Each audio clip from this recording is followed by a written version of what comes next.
and detectives have been searching for a blue tennis bag that went missing from the McCann's holiday apartment. The bag belonged to Jerry McCann. He'd been playing tennis in the hours before his daughter vanished. It's a bag of a size that could be taken away from the flat, a child that would be of great interest to the investigating officer. The disappearance of Madeleine McCann, a 3-year-old British girl who vanished from a holiday apartment in Praia da Luz, Portugal, on May 3, 2007, remains one of the most disturbing cases of the 21st century. Among the unanswered questions, 2 details continue to haunt the investigation: a mysterious blue tennis bag and a strand of DNA found in the trunk of a rental car. A police photograph taken inside apartment 5A shows a large blue sports bag in the wardrobe. Days later, it vanishes without explanation. The McCanns deny owning such a bag. Their spokesman insists nothing is missing. Yet cadaver dog Eddie alerts to that exact wardrobe, signaling the scent of human decomposition.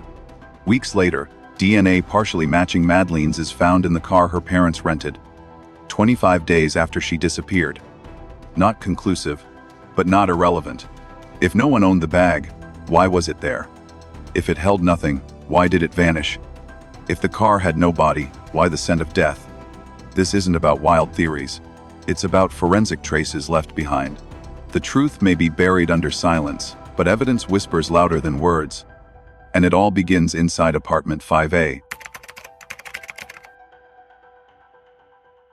In the quiet resort town of Praia da Luz, Portugal, a single photograph taken by the Polícia Judiciária inside apartment 5A on May 3, 2007, holds a clue that refuses to fade: a large blue sports bag tucked inside a wardrobe, captured in the chaotic hours after 3-year-old Madeleine McCann vanished. This bag, unremarkable at first glance, has become a specter in the investigation, a silent witness to a mystery that deepens with every denial, every contradiction, every unanswered question. It was there, undeniable in the grainy police snapshot, yet the McCanns, Kate and Jerry, insist it never existed.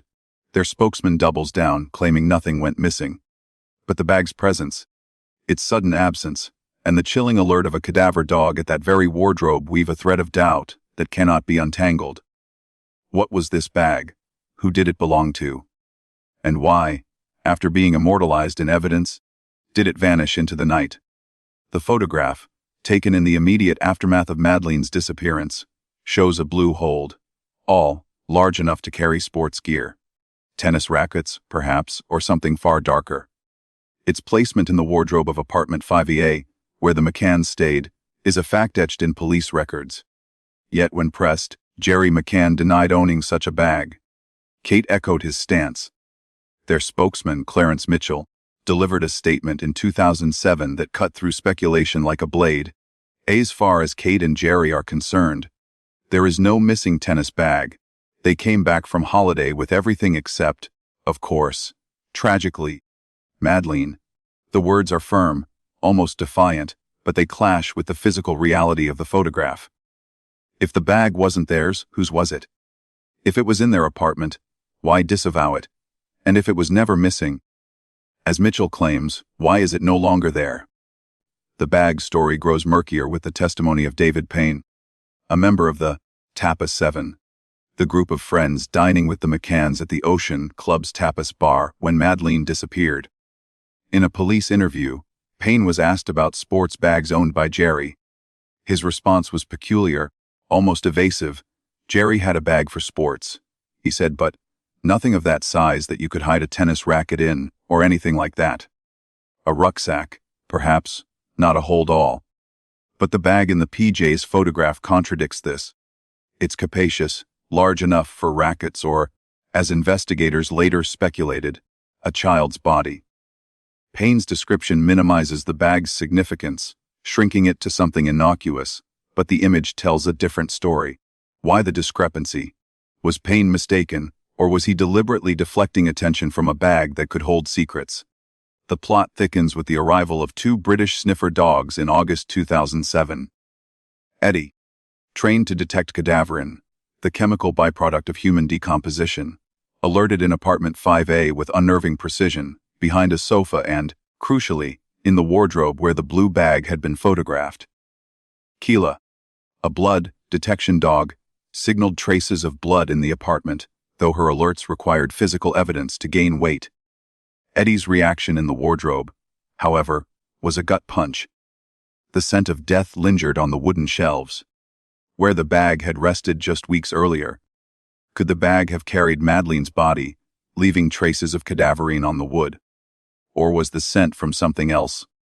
A prior occupant, an unrelated trace, a false positive. Cadaver dogs are not infallible. Their alerts demand corroboration. But Eddie's focus on the wardrobe, aligned with the bag's documented presence, raises a question that cuts deep. What left that scent? The bag's absence after the initial photographs fuels speculation. By the time Eddie and Keela arrived, it was gone. Not in the wardrobe, not in police inventories, not mentioned in any official report. The McCann's denial of its existence is a wall, blocking further inquiry. If it wasn't theirs, why wasn't its disappearance treated as a clue? The PJ, already under fire for poor crime scene management, allowing journalists, locals, and even curious onlookers to trample through apartment 5A, did not pursue the bag's whereabouts with urgency. Contamination was a real risk. The apartment was a revolving door in those early hours. Was the bag overlooked in the chaos, or was it deliberately removed? Online forums buzz with theories. Some suggest the bag was moved to the Renault Scenic, rented by the McCanns 25 days after Madeleine's disappearance, where more troubling evidence would later surface. The bag's potential role in the case hinges on a grim hypothesis that Madeleine died in apartment 5A, by accident, negligence, or unknown means, and her body was concealed in the blue hold, all stashed in the wardrobe before being moved elsewhere. The wardrobe, a temporary hiding place, could explain Eddie's alert. The bag's disappearance suggests it was used to transport her body, perhaps to a secluded spot beyond Praia da Luz's crowded resort. But this theory faces logistical hurdles. Madeleine was last seen alive at 6 p.m. on May 3. By 10:30 p.m. apartment 5A was swarming with police, neighbors and media. The McCanns, dining at the tapas bar from 8:30 p.m., were under relentless scrutiny. The window between 6 p.m. and 10:30 p.m. is razor thin, too narrow for a complex cover-up. If the bag held Madeleine, when was it moved? Who moved it? And how did it escape notice in a resort teeming with eyes? Skeptics offer simpler explanations. The bag could have belonged to a previous tenant, left behind and unrelated to the McCanns. Their holiday luggage, clothes, toys, Madeleine's cuddle cat, might have been stored in it, explaining its presence in the photograph. But this doesn't account for its disappearance or Eddie's alert. If it was innocuous, why deny it existed? If it was removed, why not report it missing? The McCanns' insistence that nothing is missing feels like a shield, deflecting questions rather than answering them. Clarence Mitchell's statement, meant to quash speculation, only amplifies it. If the bag was never theirs, why was it in their wardrobe, captured by the PJ just hours after Madeleine vanished? Online sleuths and other platforms dissect the bag's role with fervor. Some propose it was used to transport Madeleine's body to a temporary hiding place. An apartment, a dumpster, a secluded beach, before being discarded. Others link it to the Renault Scenic, where DNA fragments and cadaver dog alerts later emerged. But the timeline is a chokehold. The McCanns' movements were tracked, their grief, whether genuine or performative, was public. Hiding a body for hours, let alone weeks, in a resort under global scrutiny seems implausible. Yet the bag's absence and Eddie's alert demand explanation. Could someone else, an unknown figure, have used it? The PJ's failure to secure apartment 5A early on left room for evidence to slip away, a flaw that haunts the case. The bag's story is a paradox, undeniable in a photograph, yet disavowed by those closest to the case. Its size, its placement, its disappearance, all clash with the McCanns' narrative. Eddie's alert in the wardrobe, precise and haunting, suggests something lingered there, something that carried the scent of death. Was it Madeleine? Was it the bag? Or was it a false echo, a scent from another time, another tragedy? The PJ's photographs don't lie, but they don't speak clearly either. The bag, like Madeleine, is gone, leaving only questions in its wake. The shadow of a missing blue sports bag, its absence from apartment 5A, a haunting enigma in the disappearance of Madeleine McCann, gives way to a chilling new clue: a silver Renault Scenic, rented by Kate and Jerry McCann 25 days later. In September 2007, this unremarkable family car became a forensic firestorm when police announced the discovery of DNA, suspected to be Madeleine's, in its boot, alongside alerts from cadaver and blood dogs. With 15 of 19 genetic markers matching her profile, the evidence sparked a media frenzy, with some outlets falsely claiming a 100% match. In Portugal's blistering 40-degree Celsius heat, where a body would decay to bones in days, how could traces of death appear in a vehicle leased weeks after Madeleine vanished? The McCanns' flimsy explanations. Leaking seafood, discarded nappies, clash with forensic science. While a theory of a preserved body, fueled by a bizarre tale of a discarded fridge, points to a grim truth. Let's dissect the Renault's secrets with unrelenting precision, probing the DNA, the dogs, and a 25-day gap that screams for answers. The Renault Scenic, rented from Budget in Lagos on May 27, 2007, was a practical lifeline for the McCanns, stranded in Portugal amid a global manhunt for their 3-year-old daughter. For 25 days, Praia da Luz had been scoured, beaches, dunes, alleyways, yet no trace of Madeleine emerged. In September 2007, the case exploded when Portuguese police, working with British experts, revealed DNA in the Renault's boot, with 15 of 19 markers matching Madeleine's profile, as analyzed by the UK's Forensic Science Service. The sample was mixed, containing genetic material from multiple sources, leading the FSS to conclude it wasn't conclusive proof of Madeleine's presence. Yet, the 88% match was close enough to raise alarms. Media outlets, like the Daily Mail, sensationalized the findings, falsely claiming a 100% match, igniting public frenzy. The dogs, Eddie and Keela, added weight to the discovery. Eddie, trained to detect cadaverin, the chemical stench of human decomposition, alerted to the boot and driver's door. Keela, a blood detection specialist, signaled biological traces in the boot. These dogs, used in European homicide cases, don't mistake household odors for death.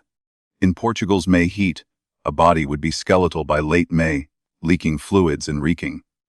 The faint cadaverin and degraded DNA suggested a body preserved, moved later, possibly in a bag. Cadaverin is a merciless witness. Formed within hours of death, it clings to fabrics, carpets, and surfaces, defying casual cleaning.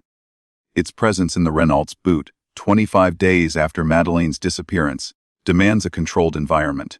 Goncalo Amaral, the Portuguese lead investigator, seized on this in his 2008 book The Truth of the Lie, drawing from a 2005 case in Portimao, where a child's body was frozen to delay decay. He argued the Renault's evidence implied refrigeration. In a 2010 Correio da Manhã interview, he stated, "The bodily fluid in the car shows that if the body had been buried, there would have been mummification. The fact that there were fluids points to refrigeration. In Portugal's heat, a body would rot within days, making discreet transport impossible without preservation. A refrigerator, perhaps in the McCann's rented villa, could halt decay, allowing a body to be moved later, leaving cadaverin and DNA in the car's boot. The FSS's mixed sample complicates the picture, but the 15-19 marker match leans heavily toward Madeleine, not her siblings, Amelie or Sean, whose DNA would share fewer markers. The McCann's explanations for the Renault's evidence unravel under scrutiny. Alexander Cameron, Jerry's brother-in-law, claimed in an April 2008 police statement that blood from supermarket meat, shrimp, fish, beef, leaked in the boot during a July 2007 grocery trip. He described removing the boot carpet, wiping it with a damp cloth, and airing it out due to a persistent odor. Michael Wright, Kate's cousin, offered a conflicting story on April 16, 2008. The smell came from discarded nappies stored in rubbish bags. Both admitted to a strong odor, but their accounts clash. Cadaver dogs like Eddie don't confuse seafood or diapers with human remains. Keela, trained for blood, wouldn't mistake beef drippings. The FSS report noted the DNA's 88% match to Madeleine, far closer than familial similarities. No receipts or photos corroborated the meat or nappy claims. Why the discrepancies? And why such an intense cleaning, removing and scrubbing a carpet, for a minor spill? The media's 100% match claim, though false, amplified suspicion, as outlets like the Daily Star reported police were chasing forensic leads. The refrigerator theory, sparked by Amaral's experience, gains traction from a chilling detail. A deleted blog post by Jerry, reported on forums like British Proof Reporting. Why would a grieving father, consumed by a global search, prioritize such an odd task, and why erase the post when named an Arguido in September 2007? The fridge could have preserved a body, explaining the Renault's evidence. The 25-day gap, May 3 to May 27, requires a hiding place. A refrigerated body could remain intact, its odor contained, until moved to the car, leaving cadaverine and DNA in the boot. Amaral's team, as cited in the Maddie podcast, was searching for a mystery apartment with a cooling unit when he was removed from the case in October 2007, a timing diario de noticias called Suspicious. The media frenzy over the DNA, misreported as a perfect match, obscured the FSS's cautious findings but fueled public doubt. Logistics challenged the theory. Hiding a body for 25 days in Praia da Luz, under relentless media and police scrutiny, demands extraordinary secrecy. The McCann's villa, rented after leaving apartment 5A, is a plausible site for a fridge, but moving a body risks detection. Praia da Luz was a media fishbowl, with reporters and locals watching the McCanns' every move. A refrigerated body, wrapped to minimize leakage, could explain the faint cadaverine and degraded DNA, but transport, loading a body into the Renault, would require audacity. The dog's alerts were specific, targeting the boot and driver's door, suggesting contact with a corpse or contaminated items. The mixed DNA sample complicates identification, but the 15F19 marker match resists dismissal. Could an accomplice have acted? The TAPAS 7's inconsistent timelines, reported by the Daily Star in September 2007, leave gaps, but no evidence implicates them. The PJ's sloppy crime scene management, allowing early contamination of apartment 5A, means evidence could have slipped away. Alternative explanations falter. The DNA could stem from secondary transfer, Madeleine's clothes or cuddle cat, carried in the car. But cadaverine requires a decomposing body, not toys. The fridge story might be a myth, exaggerated by forums without proof of the blog post. A body could have been hidden elsewhere.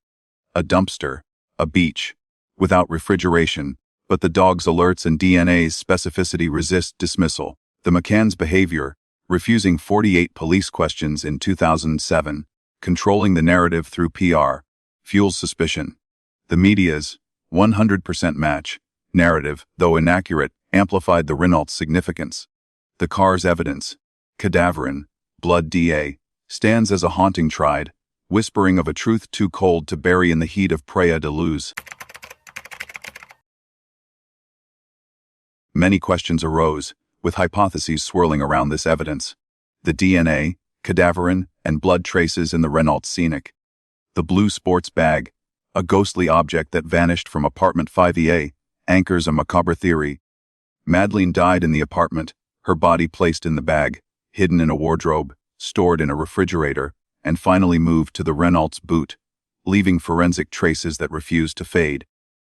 This hypothesis, driven by the bag's absence and the car's damning evidence, traces a grim path through a razor-thin timeline, the brutal science of decomposition, and the McCann's enigmatic behavior. Could a 3-year-old's body be concealed in a bustling resort, preserved and transported 25 days later? The bag, the wardrobe, the fridge, and the Renault form a haunting chain, each link heavy with suspicion. The hypothesis begins with a tragedy inside apartment 5A. Madeleine, last seen alive around 6 p.m. on May 3, 2007, dies, perhaps by accident, a fall, or an overdose of medication. The cause a dark void in the evidence. The response is swift and calculated. Her body must be concealed. The blue sports bag, large enough to hold a small child's frame, is chosen as the vessel, zipped shut, and placed in the wardrobe of the parents' bedroom. a private nook shielded from the ocean club's prying eyes. The wardrobe, a discreet hiding spot, buys time in the chaotic hours after the death. Praia da Luz's 40-degree Celsius May heat would accelerate decomposition, producing cadaverine, the chemical stench of death, within hours, making prolonged concealment impossible without preservation. The bag is then moved to a refrigerator, likely in the McCann's rented villa, to halt decay. Gons Allo Amaral, in The Truth of the Lie, drew on a 2005 Portimao case where a child's body was frozen, suggesting a similar tactic. A deleted blog post by Jerry McCann.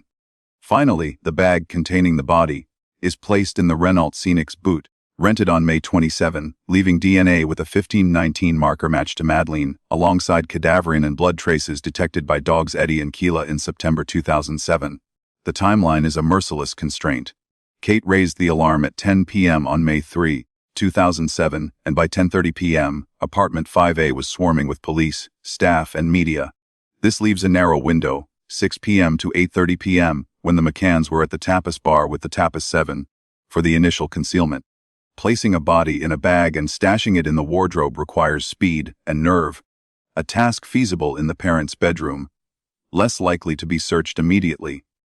Moving the bag to a fridge, possibly in the villa, could occur later that night or the next day, but Praia da Luz was alive with tourists, making any transfer a high-stakes gamble. The fridge, a critical step, could preserve the body, delaying the odor and decay that would betray the concealment. The Renault, leased 25 days later, ties directly to the hypothesis. The DNA, cadaverine, and blood traces suggest the bag was placed in the boot, transferring forensic evidence. The bag's absence from later searches, as noted in PJ files, amplifies its significance. Why did it vanish, and how did it reach the Renault? The sequence, bag to wardrobe, fridge, and car, demands precision and secrecy in a town under global scrutiny. Cadaverine forms within 2 to 3 hours of death, creating a detectable scent by 8:30 p.m., if Madeleine died around 6 p.m. In Portugal's blistering heat, a body would rot rapidly, leaking fluids and reeking unmistakably. The wardrobe could hide the bag for hours, but without preservation, the odor would alert searchers. A refrigerator, as Amaral theorized, could halt decay, keeping the body intact for days or weeks. The bag's material, canvas or nylon, could absorb faint cadaverine traces, which might transfer to the fridge's lining and later the Renault's boot. The 25-day gap to May 27 demands a hiding place. The McCann's villa, rented after leaving apartment 5A, is a plausible site for the fridge.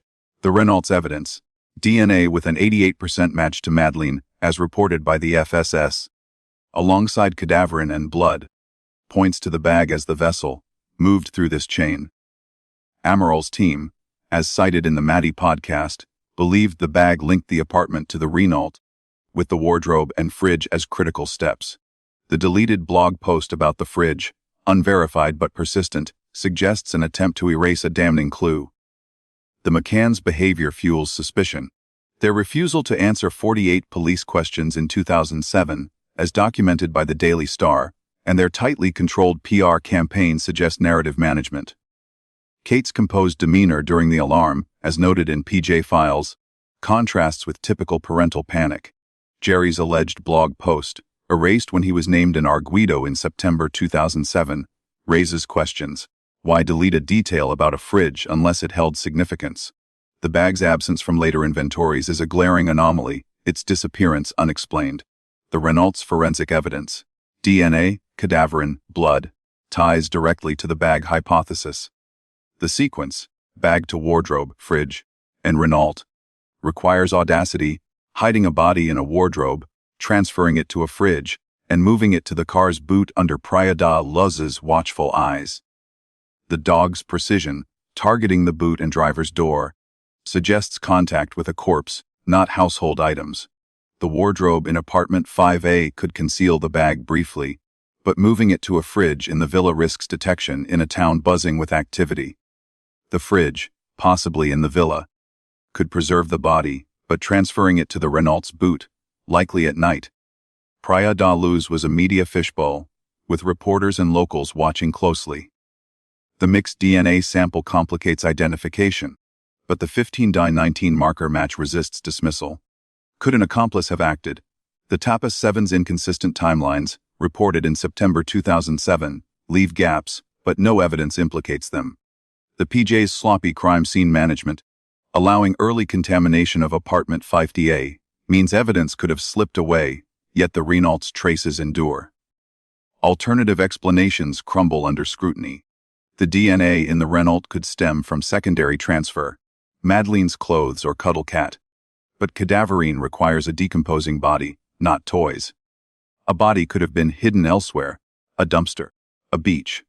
But the Renault's forensic evidence ties directly to the bag hypothesis. The wardrobe could only hide the body briefly. The fridge, a critical link, supports preservation. But the bag's role in moving the body to the car is central. The media's 100% match. Narrative, though inaccurate, amplified the Renault's significance. The McCann's controlled demeanor, as noted in Diario de Noticias, contrasts with typical grieving parents. The bag, wardrobe, fridge, and Renault form a haunting sequence, each step fraught with risk yet chillingly plausible. Their evidence: DNA, cadaverine, absence, whispers of a truth too cold to bury in the heat of Praia da Luz, a truth that lingers, unanswered, in the shadows of a vanished child.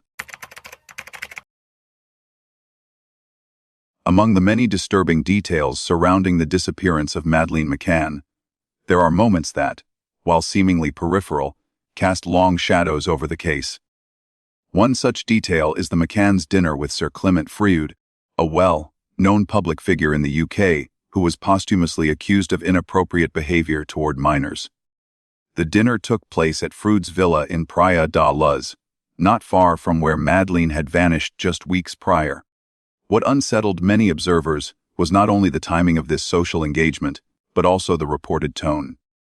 According to accounts, during that dinner, jokes were made about the cadaver dogs searching for sausages, rather than any serious evidence. Comments that struck a cold chord for those who saw this moment as deeply incompatible with the gravity of a child's disappearance. This attempt at humor in such a grim context revealed a level of emotional detachment that many found difficult to reconcile. The use of levity when forensic dogs had alerted to key areas in the apartment and vehicle, areas that could be linked to biological evidence, seemed not only inappropriate, but almost dismissive. These dogs, Eddie and Keela, had been specially trained one to detect human decomposition, the other to identify blood traces. They independently reacted in the McCann's rental car, and within the apartment itself, including near the wardrobe and behind the sofa. Yet instead of welcoming these tools as potential aids in the search for their daughter, the McCanns quickly moved into a defensive posture. They questioned the reliability of the dogs outright, a stance that surprised many, especially considering that such specialized canines had been used globally in similar investigations with credible success. Rather than exploring the possibility that these reactions might yield critical clues, their responses gave the impression of brushing the matter aside. It was not the reaction most would expect from grieving parents hoping to find answers, which naturally led to a deeper, uncomfortable question: if they had nothing to hide, why was the tone so flippant? Why not examine every lead, especially one as specific as a cadaver scent detected in personal spaces, adding to the pattern of emotional ambiguity? There were reports suggesting that Kate McCann initially refused to participate in the physical search for Madeleine following her disappearance.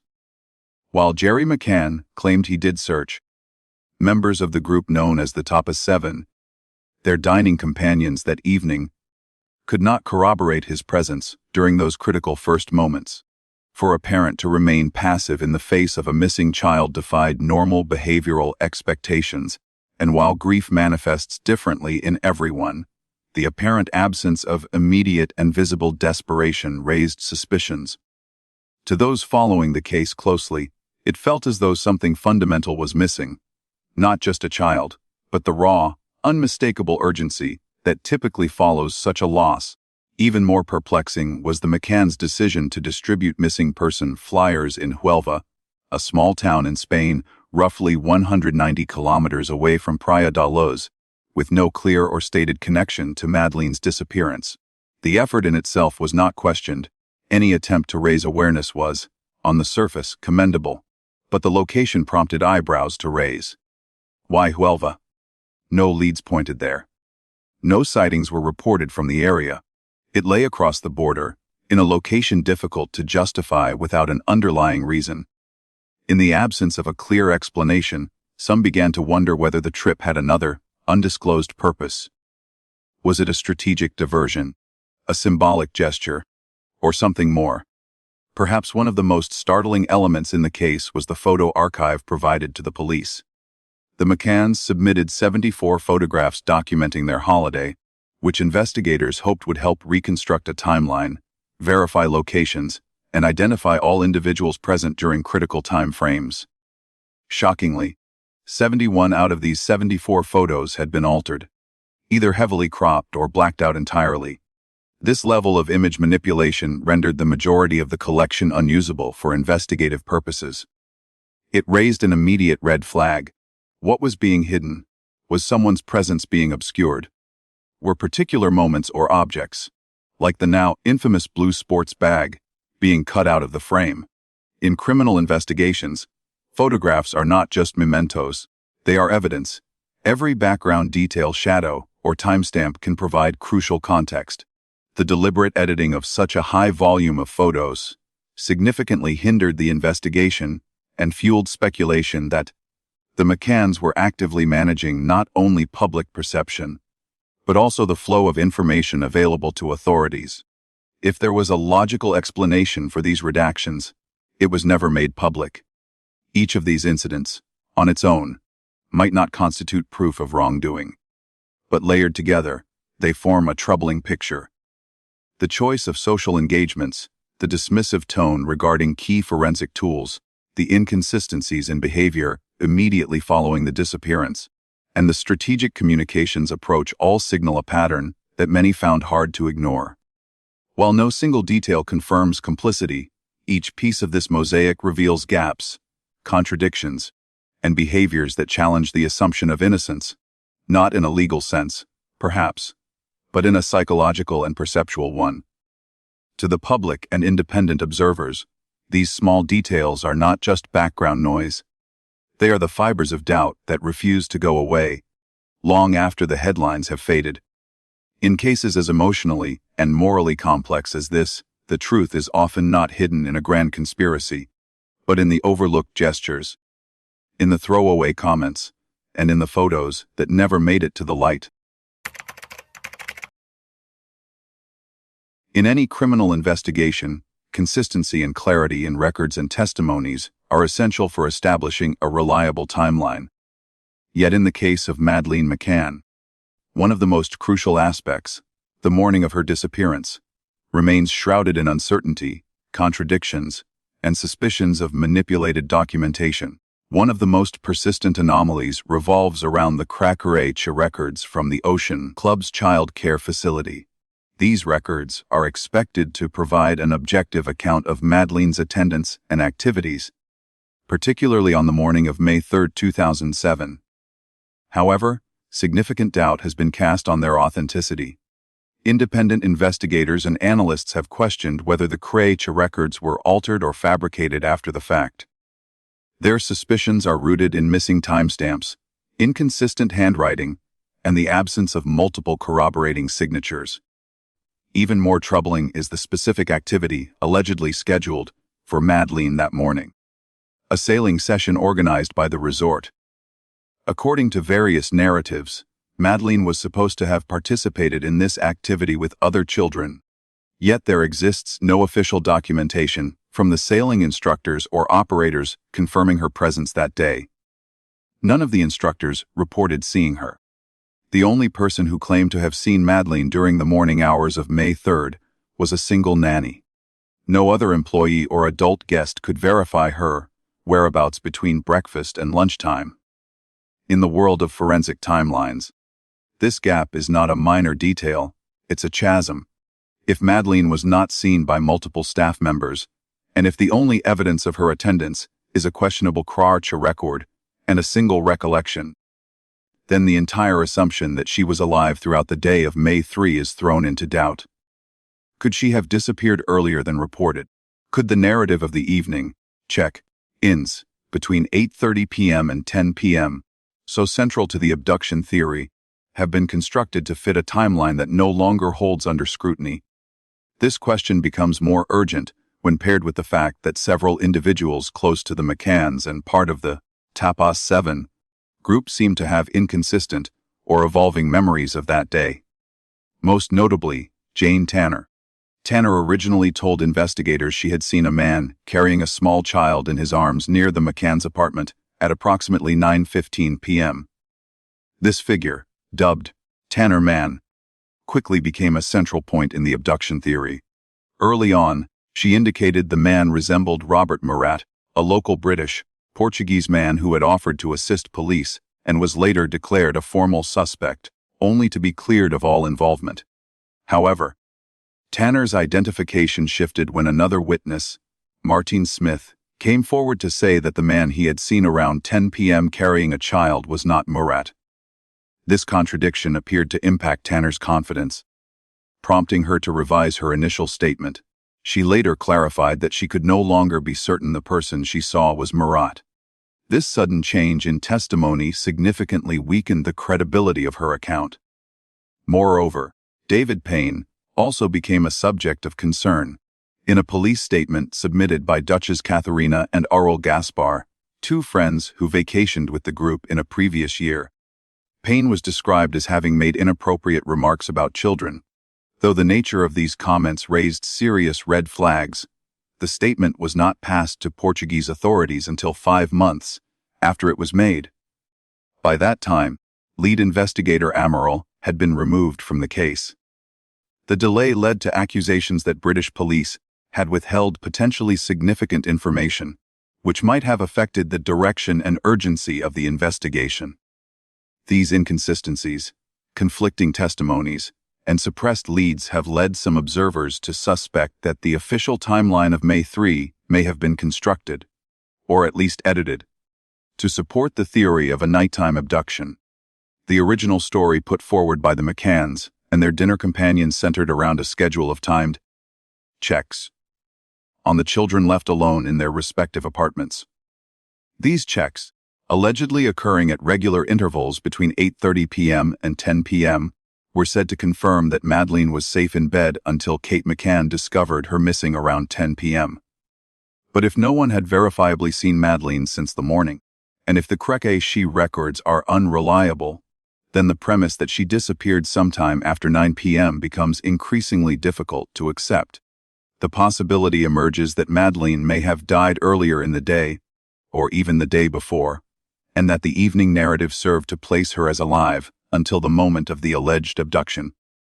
In this context, the checks could be interpreted not as casual parental monitoring, but as strategic storytelling meant to lend credibility to a timeline that could not otherwise be independently verified. Ultimately, the lack of a consistent, independently confirmed timeline for Madeleine McCann's last known movements remains one of the most unsettling gaps in this case.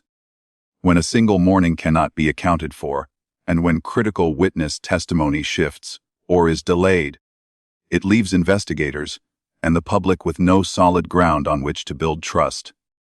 The records that should have brought clarity have instead introduced doubt. The memories that should have illuminated the truth have instead generated confusion. Whether these irregularities were the result of human error, emotional trauma, or deliberate obfuscation is something only a complete and transparent re-examination of the evidence could determine. But what remains clear is this: a child vanished, and the story of her last day on Earth is still fragmented, uncertain, and veiled in contradiction. In the aftermath of Madeleine McCann's disappearance, the search for truth extended far beyond the borders of Praia da Luz. It entered press rooms, courtrooms, and living rooms across the globe. But as the investigation evolved, so did something else: a calculated campaign, one that many believe was less about uncovering facts and more about managing perception. At the center of that campaign stood Kate and Jerry McCann, not only as grieving parents but also as media actors who quickly assembled a powerful team of lawyers, crisis managers, and public relations professionals. The speed and scale with which the McCanns built this media defense infrastructure were unusual, particularly for a family under investigation. Almost immediately after being named Arguidos by Portuguese police in September 2007, the McCanns hired prominent British legal and media consultants. Their team included libel lawyers, communications experts, and a full-time spokesman, Clarence Mitchell, formerly of the UK government's media monitoring unit. The official narrative was clear: Madeleine had been abducted, and any insinuation to the contrary was not only incorrect but malicious. But the level of coordination and the aggressive strategy the McCanns adopted toward controlling public discourse raised eyebrows. It became apparent that their campaign was not simply about seeking justice for a missing child, but also about ensuring that certain questions were never asked too loudly or answered too thoroughly. Their approach went far beyond crisis response. Over the years, the McCanns initiated or threatened multiple legal actions against journalists, authors, and even online forums that presented alternate theories about the case. One of the most high-profile targets was Amaral, the former lead detective on the case, who was removed from the investigation after publicly expressing doubts about the McCanns' account. In 2008, Amaral published The Truth of the Lie, a book in which he outlined a theory that Madeleine had died in the apartment and that her disappearance had been covered up. The McCanns sued Amaral for defamation, seeking significant damages, and attempting to ban the book. Although the case dragged on for years with rulings and appeals on both sides, the move itself sent a message: speculation outside the official narrative would not be tolerated. But Amaral was not the only target. Independent publishers, bloggers, and discussion forums critical of the abduction theory also faced pressure. In some cases, legal warnings were issued. In others, social media campaigns were mounted to discredit those who questioned the official account. What was once an open investigation had now become a tightly monitored public discourse. Rather than encouraging new leads, the McCanns and their representatives appeared determined to shut them down. Every deviation from the abduction narrative was framed as dangerous misinformation or heartless conspiracy. In many ways, the McCanns' actions reframed the entire tone of the investigation. What began as a criminal inquiry increasingly resembled a public relations battle. While managing media perception is understandable in high-profile cases, the ferocity with which the McCanns suppressed dissenting voices stood out. It wasn't just about reputation. It was about total narrative control. Simultaneously, during their time as Arguidos, the McCanns refused to answer numerous critical questions posed by the Portuguese police. Kate McCann, in particular, declined to respond to 48 questions during one of her interviews. These were not vague or invasive inquiries. They included fundamental questions such as, why was there no evidence of forced entry? Why would Madeleine not cry out if a stranger entered the room? What was the exact sequence of Kate's actions after discovering the bed was empty? Each unanswered question deepened the mystery, not only about Madeleine's disappearance, but about her parents' approach to the investigation. While the McCanns later claimed legal advice prompted their silence, many questioned why a mother desperate to find her child would not assist police in every possible way. The refusal didn't come across as caution. It came across as control. This strategy extended to public interviews as well. In televised appearances, the McCanns would rarely entertain questions that challenged the abduction theory. When asked about the cadaver dog alerts, the missing tennis bag, or the DNA findings in the rental car, they either deflected or declined to discuss them. Their official line remained unchanged: Madeleine was abducted. Full stop.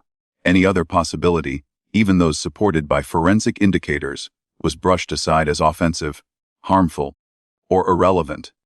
This rigid posture prompted many to ask, were the McCanns merely traumatized parents defending themselves against injustice? Or were they carefully managing what the public was allowed to believe? And if it was simply a matter of pain and grief, Why the extreme measures to silence alternative views? Why sue a former detective? Why refuse to answer the police?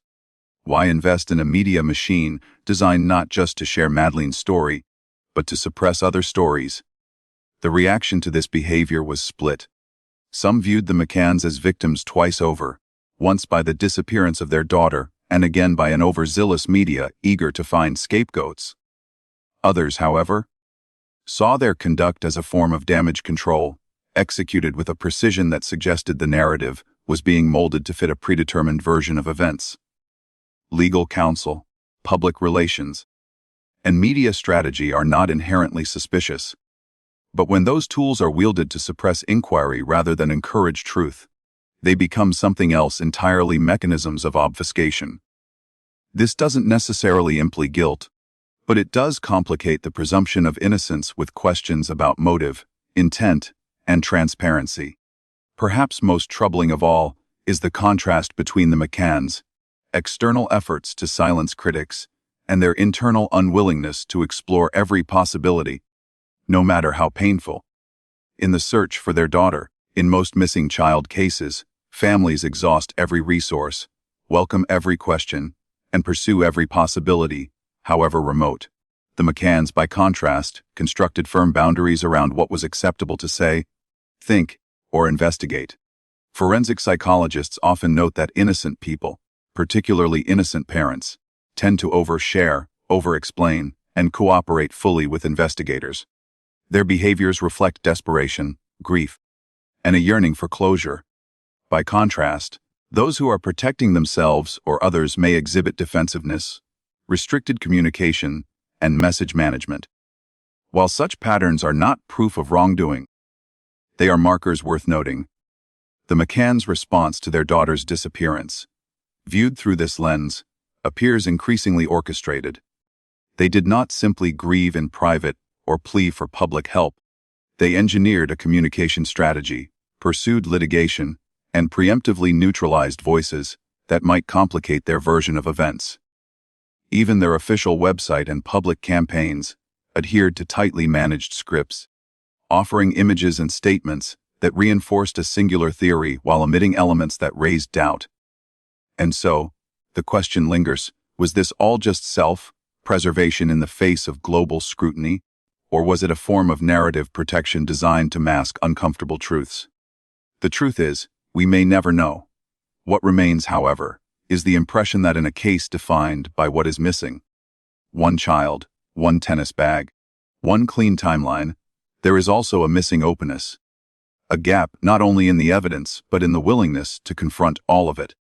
In that silence, and in the carefully constructed wall of media control, the public finds itself asking what investigators were never allowed to fully pursue. What are they trying to protect? And from whom? In a case filled with contradictions and missing links, few details are as haunting, or as heavily debated, as the DNA sample found in the trunk of the McCanns' rental car, 25 days after Madeleine McCann disappeared from apartment 5A in Praia da Luz, Portugal. Her parents hired a Renault Scenic. Weeks later, British forensic analysts identified a DNA sample in the car's trunk that matched 15 out of 19 markers in Madeleine's profile. The match was not perfect. It was, as they put it, a mixed sample, likely containing genetic material from multiple sources. The UK's FSS, tasked with analyzing the material using LCN techniques, ultimately concluded that the results were too ambiguous to confirm Madeleine's presence in the vehicle. That uncertainty gave rise to two camps. One argued that such a partial match, amid a complex mixture of DNA, could easily have resulted from innocent contact, perhaps through secondary transfer from items like clothing, soft toys, or even the infamous cuddle cat that Kate McCann was often seen carrying. According to this theory, Madeleine's DNA could have ended up in the trunk if her belongings had been moved there along with other family items. The counterargument, however, is far more difficult to dismiss. How likely is it that a child's genetic signature, close enough to warrant significant investigative focus, just happened to appear in a car rented almost a month after her disappearance? Dr. Mark Perlin, a forensic DNA expert and creator of the TrueAllele DNA interpretation system, later claimed that his software could resolve the ambiguity in a matter of days. He suggested that modern probabilistic genotyping tools could have provided a much clearer interpretation than the methods used in 2007. The implication was clear technology may have moved on, but questions surrounding that sample have not. Because while it may not be enough to secure a conviction, it is certainly too coincidental to ignore, especially when considered alongside other disturbing elements in this case. One of those elements is a large blue sports bag, possibly a tennis bag, seen in photographs taken by Portuguese police inside the McCann's apartment shortly after Madeleine's disappearance. The bag appears to be large enough to hold a small child. Yet, despite its presence in early images, the bag has never been recovered, catalogued, or claimed. David Payne, a friend of the McCanns, once told investigators that Jerry owned a sports bag, but he described it as relatively small. Not large enough to hide a tennis racket, he said. That description stands in stark contrast to the bag seen in the photos. When questioned about it, Jerry McCann denied ever owning such a bag, and their family spokesperson, Clarence Mitchell, doubled down on this claim, stating publicly, "The family did not return from holiday missing any bags." This left investigators and independent analysts puzzled. A bag was clearly there, visible in official crime scene photos. Then it wasn't. No one in the McCann circle acknowledged its existence. It never reappeared in any inventory. If it had no role in Madeleine's disappearance, why did it vanish? Why was no one willing to identify it? Its size, its location in the wardrobe, and its disappearance after the crime all suggest that it may have been more than an innocent piece of luggage. When paired with the cadaver dog alerts, the picture becomes even harder to dismiss. Two British sniffer dogs, Eddie and Keela, were brought in to assist the investigation. Eddie was trained to detect the scent of human decomposition, and Keela specialized in identifying traces of human blood. Both dogs signaled in two specific and highly relevant locations, the wardrobe inside apartment 5A and the trunk of the Renault Scenic. In both instances, the dogs reacted strongly. Yet these alerts, while compelling, are not admissible evidence in most courts without corroborating forensic data. Critics of the canine evidence argue that it could have been triggered by residual or historic scents, or even by unrelated biological material. But defenders of the dogs, especially those familiar with their track records, point out that such precise dual reactions in two separate locations should not be dismissed out of hand. Taken alone, any one of these details might seem inconclusive, but together, they form a constellation of inconsistencies and red flags. A nearly matching DNA sample in the trunk of a rented car. A bag seen once and then never again. Two dogs indicating the presence of decomposition in the exact two places most likely to be involved in concealment. It becomes harder to explain all of this away as mere coincidence. Throughout this growing web of uncertainty, the McCanns have offered few explanations that satisfy the logical mind. They never acknowledged the bag. They never clarified the presence of Madeleine's DNA in the vehicle, beyond general remarks about secondary transfer. When asked about the dogs' reactions, they downplayed their reliability or shifted the conversation. In interviews, they deflected. In courtrooms, they litigated. But at no point did they publicly confront the puzzle of these intertwined clues with openness or transparency. If the McCanns had nothing to hide, why not embrace every opportunity to clarify these anomalies? Why dismiss key forensic alerts instead of treating them as potential leads? Why go to great lengths to deny the existence of a bag captured in an official photograph? These are not accusations, but questions. Unanswered ones that continue to trouble those who have followed this case for years. At the center of any unresolved case is always a missing element. In Madeleine's case, that element is, of course, her. But surrounding her absence is a fog of missing truths, missing context, and missing accountability. The facts we do have, however inconclusive, paint a shadowy outline. They do not reveal what happened, but they reveal what still doesn't make sense. So as this long and painful investigation remains open, so must our questions. And two of them, in particular, refused to fade. If no tennis bag was ever missing, then what exactly was the one seen in the crime scene photo? And if the DNA found in the rental car didn't belong to Madeleine, then whose was it? These are not questions of guilt or innocence. They are not declarations or judgments. They are invitations to look again, to reconsider, and to accept that some things can only remain unsolved when we choose to stop asking. The disappearance of Madeleine McCann is more than a missing child case. It is a masterclass in how truth can be obscured, how investigations can be shaped, and how silence can speak louder than words. 17 years on, the case remains unresolved, but from the chaos, controversy, and contradictions, a set of sobering lessons emerges. Lessons not just for investigators, but for society as a whole. One of the most striking dynamics of the McCann case is how quickly the narrative was taken out of the hands of investigators and placed into the realm of professional media management. Within weeks of Madeleine's disappearance, the McCann family had hired an extensive team of lawyers, crisis PR specialists, and even a government spokesperson. What began as a local investigation evolved into a global media campaign, not just seeking help, but controlling the story. As public sympathy grew for the grieving parents, key questions about forensic evidence, behavioral inconsistencies, or timeline discrepancies were overshadowed by polished interviews and emotionally charged images of a family in anguish. Every news segment, press release, and TV appearance subtly reaffirmed a single narrative abduction. Any deviation was labeled harmful, conspiratorial, or even cruel. The lesson is clear in high-profile cases. Public perception is not always shaped by evidence. It's shaped by access, influence, and the ability to tell a story first and tell it loudest. Media can illuminate, but it can also obscure. The McCann investigation revealed how fragile forensic evidence can become when left unsupported. Two specially trained dogs, Eddie, a cadaver dog, and Keela, trained to detect blood, reacted strongly to two critical locations: the wardrobe in the McCann's apartment and the trunk of their rental car. Shortly after, British forensics revealed a DNA sample in the car trunk that matched 15 out of 19 alleles with Madeleine's profile. At first glance, these clues seemed damning, but closer analysis revealed complications. The DNA sample was mixed, possibly degraded, and came from a location weeks after the incident.